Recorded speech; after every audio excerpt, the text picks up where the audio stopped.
Hello friends, welcome to AH times. Friends, ఈరోజు మీ అందరికీ ఇప్పుడే వచ్చినటువంటి ఒక అప్డేట్ గురించి చెప్పడానికే ఈ యొక్క వీడియోని అయితే చేయడం అయితే జరుగుతుంది. సో అప్డేట్ ఏంటంటే, మన యొక్క ఏపీ రాష్ట్ర వ్యాప్తంగా పెన్షన్దారులకు సంబంధించి శుభవార్త అయితే వచ్చింది. అయితే పెన్షన్దారులకు సంబంధించి పెన్షన్లు అనేవి పంపిణీ అనేది మనకు కొత్త పద్ధతిలో అయితే మనకు పంపిణీ అయితే చేయబోతున్నారు. ఈసారి మనకు ఈ విధంగా పంపిణీ అయితే చేయబోతున్నారు. అయితే మనకు ఈ పెన్షన్ల పంపిణీ ఈసారి ఏ విధంగా పంపిణీ చేస్తారు ఏంటనే మీకు ఎక్స్ప్లెయిన్ అయితే చేస్తాను. వీడియో నచ్చినట్లయితే లైక్ చేసుకొని ఛానల్ సబ్స్క్రైబ్ చేసుకోకపోతే వెంటనే ఛానల్లో సబ్స్క్రైబ్ చేసుకోండి. దీనికి సంబంధించిన నోటిఫికేషన్ కూడా అయితే వచ్చింది. ఒకసారి ఈ నోటిఫికేషన్లో ఏమేమి డీటెయిల్స్ ఇచ్చారంటే మీకు ఎక్స్ప్లెయిన్ అయితే చేస్తాను.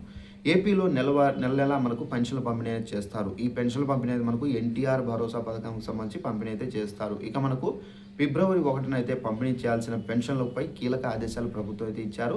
సాధారణంగా మనకు ఫిబ్రవరి 1న ఇచ్చే పెన్షన్లను ఒక రోజు ముందుగానే, అంటే మనకు జనవరి 31వ తేదీనే పంపిణీ అయితే చేయాలని చెప్పేసి ఏపీ రాష్ట్ర ప్రభుత్వం నిర్ణయం అయితే తీసుకుంటుగా, అలాగే సచివాలయ అధికారులు కూడా పెన్షన్ నగదు మొత్తాన్ని జనవరి 30వ తేదీనే పంపేందుకు ఏర్పాట్లు అయితే చేస్తున్నారు.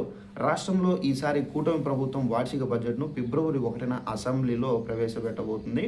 అయితే రాష్ట్రంలో ఇప్పుడే పలుసార్లు మనకు ఇలా రెగ్యులర్గా ఇచ్చే ఒకటవ తేదీ కంటే ముందే వివిధ కారణాలతో పెన్షన్ల పంపిణీ అయితే చేస్తున్నారు. ఎప్పటికెప్పుడు వివిధ కారణాలతో మనకు ఇలా చేయాల్సి అయితే వస్తుంది. దీంతో మనకు లబ్ధిదారుల్లో సంతోషం అనేది వ్యక్తం అవుతుంది.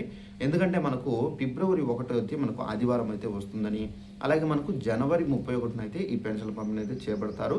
మనకు ఫిబ్రవరి 1వ తేదీన పెన్షన్ల పంపిణీ అయితే ఉండదండి. ఫిబ్రవరి 2వ తేదీన మళ్ళీ పెన్షన్ల పంపిణీ అయితే చేస్తారు. ఎవరైనా పెన్షన్ మిస్ అయితే కనుక ఫిబ్రవరి 2వ తేదీ వరకు మీరు తీసుకోవచ్చు. మళ్ళీ మనకు ఫిబ్రవరి 3న అయితే పెన్షన్ల పంపిణీ అనేది ఉండదు. జాగ్రత్తగా మీ మైండ్లో మర్చిపోకుండా ఫిబ్రవరి 2వ తేదీన తప్పనిసరిగా మీరు సచివాలయాలకు వెళ్ళి తీసుకోవాల్సి అయితే ఉంటుంది.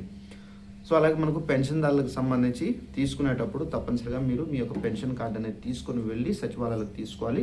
సో మనకు మిగిలిన టైం ఏంటంటే డైరెక్ట్గానే అధికారులు వచ్చి మీకు పెన్షన్ అనేది పంపిణీ అయితే చేయడం అయితే జరుగుతుందండి. సో ఇదండి ఇన్ఫర్మేషన్. ఈ వీడియో నచ్చినట్లయితే లైక్ చేసుకొని ఛానల్ సబ్స్క్రైబ్ చేసుకోండి. Thanks for watching this video. All the best.